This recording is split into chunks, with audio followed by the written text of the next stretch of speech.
Hello दोस्तों, स्वागत है आप लोग का कंप्लीट नॉलेज में। तो आइए आज हम लोग कॉपर से यानी कि कॉपर का निष्कर्षण पढ़ेंगे। ये और पीछे हम लोग को विद्युत शोधन प्रक्रिया छूटा था, धातुओं को शुद्ध करने की प्रक्रिया।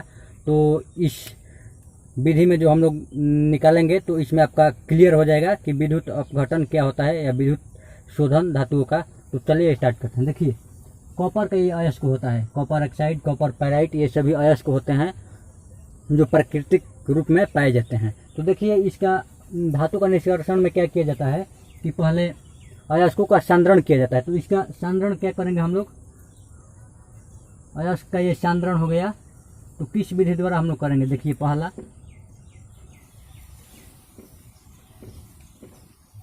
फेन उत्प्लवन। इस अयस्क का सांद्रण मान लीजिए मैंने यह लिया, कॉपर पाइराइट से कॉपर का निष्कर्षण प्रारंभ कर रहे हैं हम लोग। तो इसका सांद्रण फेन उत्प्लावन विधि द्वारा करेंगे। क्यों? क्योंकि मैंने पीछे आपको बतलाया था कि सल्फाइड अयस्क होता है तो उसका सांद्रण उत्प्लावन विधि द्वारा किया जाता है। तो देखिए, इसमें क्या होता है, एक टंकी लिया जाता है और इसमें अयस्क का सांद्रण चूर्ण जो होता है डाला जाता है और इसमें जल होता है। तो और यह एक वायु होता है, वायु की पाइप होती है, इसके द्वारा वायु प्रवाह किया जाता है और यह अयस्क और जल होता है, ये सभी देखिए। और ये अशुद्धियाँ ये दिखाया गया है यहाँ पे। तो इसका पूरी प्रक्रिया क्या होता है, देखिए, रटना नहीं है, समझिएगा कि एक टंकी लिया जाता है और उसमें अयस्क को डाला जाता है, जल होता है और अयस्क होता है, महीन चूर्ण को डालकर, और वायु के द्वारा उसमें झाग उत्पन्न किया जाता है तेल डालकर। और जब वायु प्रवाहित किया जाता है, हिलाया जाता है उसको, तो झाग उत्पन्न होता है और अयस्क का जो चूर्ण होता है वो झाग के रूप में हमें ऊपर प्राप्त हो जाते हैं। तो इस प्रकार से उसे सुखा लिया जाता है। देखिए, यहाँ पे मैंने लिखा है कि अयस्क के चूर्ण को जल से भरी एक टंकी में डालते हैं, उसके बाद टंकी में थोड़ा तेल डालते हैं और उसके बाद उसमें वायु प्रवाहित करते हैं, जिसके बाद झाग उत्पन्न होता है और अयस्क का जो चूर्ण होता है झाग में चला जाता है। इस प्रकार से झाग को हम लोग निकाल लेते हैं। तो इस प्रकार से आप लोग लिखिएगा यहाँ तक। तो यह प्रक्रिया होगा अयस्कों का सांद्रण का। और अगला हम लोग देखते हैं। तो देखिए, जब हम लोग अयस्क का सांद्रण कर लेते हैं तो यह मिलता है कॉपर सल्फाइड। तो सांद्रित अयस्क को इसके बाद ऑक्साइड में परिवर्तित किया जाता है। क्यों? क्योंकि ऑक्साइड से धातु प्राप्त करना कार्बोनेट और सल्फेट की तुलना में आसान होता है, तो इसलिए ऑक्साइड में परिवर्तित किया जाता है।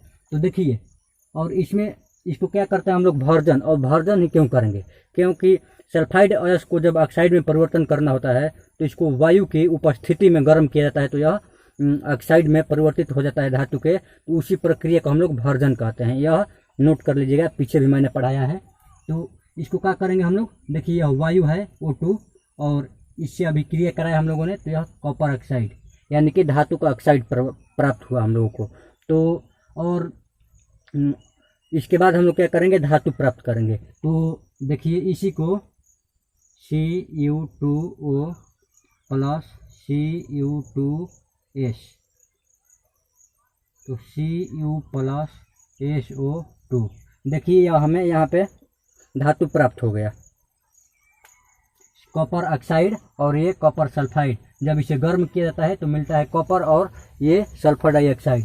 तो इस प्रकार से, और अन्य जो होता है ना, तो उसमें इसको दो बार जब हम लोग गर्म किए तो धातु प्राप्त हो गया। लेकिन और सभी कुछ तत्व होते हैं जिनको अवकरण विधि द्वारा किया जाता है, कार्बन द्वारा, एल्युमिनियम द्वारा। तो वो सब आप लोग आगे पढ़िएगा। तो इससे हम लोगों को देखिए यहाँ पे धातु प्राप्त हो गया। तो इसके बाद हम लोग क्या करेंगे, जो धातु प्राप्त होता है वह शुद्ध नहीं होता है, तो इसलिए इसे शुद्धिकरण करेंगे। तो इसका अलग प्रक्रिया होता है। देखिए, मैं यहाँ पे नोट कर रहा हूँ। तो देखिए, यहाँ पे हमने नोट किया कि अधिकांश धातु जो होते हैं ना, जिंक, कॉपर, टिन, सिल्वर, इन सभी का परिष्करण यानी कि शुद्धिकरण किया जाता है किस प्रक्रिया द्वारा, तो विद्युत अपघट्य के द्वारा। देखिए, इसमें क्या होता है, एक मैंने यह टंकी है और इसमें एक कैथोड बनाया जाता है और एक एनोड बनाया जाता है। तो एनोड जो होता है अशुद्ध धातु का और कैथोड शुद्ध धातु का बनाया जाता है। तो और यह बैटरी होता है और इसमें जिस धातु का हमें क्या करना रहता है, शुद्धिकरण करना रहता है, उसी का विलयन का, यानी कि उसी का विलयन लेते हैं CuSO4। मान लीजिए हमें कॉपर निष्कर्षण करना है, तो इसमें कॉपर सल्फेट का विलयन लेंगे, यानी धातु के विलयन। और इसमें क्या किया जाता है, देखिए यहाँ पे मैंने लिखा है कि यह रटने की जरूरत नहीं है, देखिए मैंने यहाँ पे लिखा है, इसके आगे आप लोग लिखिएगा खुद से कि इस प्रक्रम में अशुद्ध धातु का एनोड तथा शुद्ध धातु का कैथोड बनाते हैं और धातु के लवण विलयन का उपयोग विद्युत अपघट्य के रूप में किया जाता है। और इसके बाद क्या होगा कि जब अपघट्य के रूप में किया जाता है तो इसमें आगे विद्युत धारा कैथोड पर शुद्ध धातु चला जाता है। इस प्रकार से हमें धातु प्राप्त हो जाता है और जो अशुद्धि होती है पेंदी में बैठ जाती है और इस प्रकार से शुद्ध धातु प्राप्त किया जाता है। तो देखिए इसमें जो जो किया गया है, यानी कि कैथोड बनाया गया है, एनोड बनाया गया है, धातु के लवण विलयन का उपयोग किया गया है विलयन के रूप में, विद्युत अपघट्य के रूप में, और इसमें विद्युत धारा प्रवाहित किया गया है। तो यही चीज़ लिखा जाता है यहाँ पे भाषा के रूप में और यहाँ पे चित्र बना दिया जाता है। तो इस प्रकार से, और इसमें कौन कौन सी देखिए इस पर अभिक्रिया होती है, तो इसे मिटा रहा हूँ, अभिक्रिया को मैं लिख रहा हूँ, आगे देखिएगा आप लोग। तो देखिए यहाँ पे मैंने नोट कर दिया है, यहाँ पे देखिए कि यह जो जब विद्युत धारा इसमें प्रवाहित किया जाता है तो क्या होता है, यह कॉपर हो गया और इस सल्फेट का विलयन होता है, तो विद्युत धारा प्रवाहित करता है तो एनोड जो होता है अशुद्ध होता है। तो इसमें से क्या होता है, इस धातु का जो आयन होता है ना, तो इस एनोड पर से क्या होता है, इस विलयन में आता है, अभिक्रिया करके विलयन में आता है। और क्या होता है, विलयन में आने के बाद जितना मात्रा में इस विलयन में आता है ना, उतना ही मात्रा में इस विलयन से इस कैथोड पर एकत्रित हो जाता है, एकत्रित हो जाता है। तो देखिए यहाँ पे देखिए 2+ यानी कि इलेक्ट्रॉन यही धातु के रूप में विलयन में जाता है। और पुनः देखिए यहाँ पे कैथोड क्या करता है, 2+ और 2 इलेक्ट्रॉन का करता है, ग्रहण कर लेता है, इसमें से मतलब जितना आया है इस पर ग्रहण कर लेता है और धातु प्राप्त हो जाता है। तो इस प्रकार से अभिक्रिया होता है।